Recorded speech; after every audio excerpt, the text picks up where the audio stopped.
அத்தை வந்து புக்ஸ் எல்லாம் கூட ரஜினி குடுத்துருக்காங்க நான் ஆமா. கேள்விப்பட்டிருக்கேன். அவங்க 2 பேருக்குமே நெறைய புக் அதாவது அத்தைக்கும் ரொம்ப புக் வார்ம் அவங்க. படிக்கிறது தான் ரொம்ப பிடிச்சது அவங்களுக்கு. ம். பெஸ்ட் ஹாபி அவங்களுக்கு பிடிச்சதுன்னா புக்ஸ். ரீடிங் ஹேபிட் தான். சூப்பர் ஸ்டார் அவருக்கும் புக் படிக்கிற பழக்கம் ரொம்ப வருஷமா உண்டு.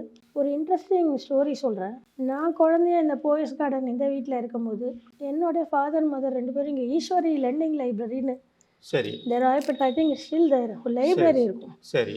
இவங்க எல்லாரும் அங்கே மெம்பர்ஸ் போய் புக்ஸ் எடுப்பாங்க. ஒரு வாட்டி என்னோட அப்பா அம்மா இந்த மாதிரி புக் எடுக்க நானும் குழந்தையும் அவங்க கூட போயிருக்கேன். ரஜினி சாரும் அங்கே புக் எடுக்க வந்தார். அவர் அப்போ ஆக்டர்.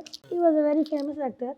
அவர் கார் அவரே ஃபியட் காரை டிரைவிங் பண்ணிட்டு வந்து அவரும் அங்கே வந்து புக்ஸ் எடுத்தார். ஸோ அப்போலேருந்தே வந்து அவருக்கு இந்த ரீடிங் ஹேபிட் இருக்குன்றது எல்லாருக்குமே நல்லா தெரிஞ்ச விஷயம். ம். இதை பற்றி அவரே பேசியிருக்காரு. இந்த லைப்ரரியில் அவர் புக்ஸ் எடுத்தது கூட அவர் ஆமா சொல்லியிருக்காரு. சொல்லியிருக்காரு.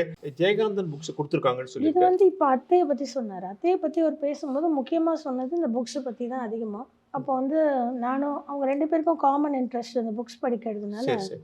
அத்தை வந்து இந்த புக்ஸ் எல்லாம் அவருக்கு ரெஃபர் பண்ணாங்க. சில ஆத்தர்ஸ் எல்லாம் சரி, போட்டு சரி. ஜெயகாந்தன் books. அத்தை வந்து ஜெயகாந்த் ரசிகையா? அவங்க எல்லா தமிழ் புக்ஸும் நிறைய படிப்பாங்க ஆத்தர்ஸ்.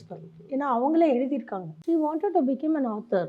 அந்த டைமில் அவங்க வந்து சினிமாவையும் விட்டு விலகிட்டு அரசியலுக்கும் வராத பீரியட்ல எல்லாம் தமிழ் லிட்ரேச்சர் மேலே தான் அவங்களுக்கு ரொம்ப ஆர்வம் இருந்தது. இங்கிலீஷ்ல கவிதை எழுதியிருக்காங்க அவங்க தெரியும். இங்கிலீஷ்ல நிறைய எழுதியிருக்காங்க. சின்ன வயசுல அந்த டைரியெல்லாம் நான் படிச்சிருக்கேன். அவங்க கிட்ட தான் எனக்கு இன்ஸ்பிரேஷனே ஆச்சு. அதனால நிறைய இங்கிலீஷ்லயும் எழுதுவாங்க, டைரியெல்லாம் எழுதுவாங்க. அதெல்லாம் நான் படிச்சிருக்கேன்.